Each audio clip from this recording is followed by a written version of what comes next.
இயல், இசை, நாடகம் என முப்பரிமாணம் கொண்ட என் முத்தமிழுக்கு முதற்கண் வணக்கத்தை தெரிவித்துக் கொள்கிறேன். அனைவருக்கும் வணக்கம். என் பெயர் ஆதிபிகா. நான் 7ஆம் வகுப்பு ஆ பிரிவு. கல்வி வள்ளலாய் வந்தவர், கல்லாமையை இல்லாமை ஆக்கியவர், அணைகளும் தொழிற்சாலைகளும் தந்து பொற்கால ஆட்சி தந்தவர், மக்கள் மனதில் நீங்கா இடம் பிடித்த பெருந்தலைவர் காமராஜர். நான் இன்று பெருந்தலைவர் காமராஜர் அவர்களை பற்றி பேசுவதில் மற்றற்ற மகிழ்ச்சி அடைகிறேன். ஒரு மனிதன் எப்படி வாழ வேண்டும், ஒரு தலைவர் எப்படி நாட்டை ஆள வேண்டும் என்பதற்கு இலக்கணமாய் வாழ்ந்தவர் காமராஜர். 1903ஆம் ஆண்டு ஜூலை 15ஆம் நாள் விருதுநகரில் குமாரசாமி சிவகாமி அம்மையாரின் மகனாக பிறந்தார். இளம் வயதிலேயே தந்தையை இழந்தாலும் விடுதலை வீரர் சத்தியமூர்த்தியின் அரசியல் வாரிசாக விஸ்வரூபம் எடுத்தார். உப்பு சத்தியாகிரகம், ஒத்துழையாமை இயக்கம் என தாய் நாட்டின் விடுதலைக்காக களம் பல கண்டு தன் வாழ்நாளில் 9 ஆண்டுகளை சிறையிலேயே அர்ப்பணித்த தியாக செம்மல் அவர். எளிமையின் சிகரம். 9 ஆண்டுகள் முதலமைச்சராக இருந்த போதும் எந்த ஒரு ஆடம்பரமும் இன்றி 2 கதர் சட்டைகளோடு வாடகை வீட்டில் வாழ்ந்த மாபெரும் மனிதர் அவர். அரசியல் நேர்மைக்கு இன்று நாம் அகராதியில் பொருள் தேடினாலும் அது காமராஜர் என்று தான் இருக்கும். கல்வி சாதனைகள்.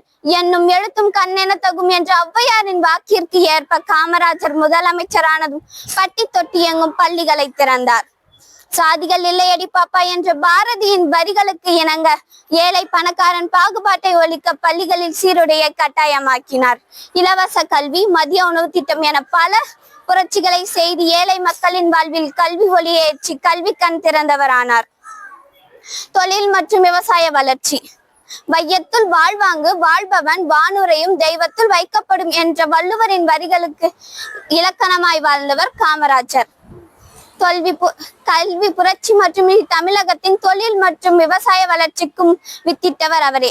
கேஆர்பி அணை, மணிமுத்தாறு, கீழ்பாவனி அணை என பல அணைகளை எழுப்பி தாகம் தீர்த்தார்.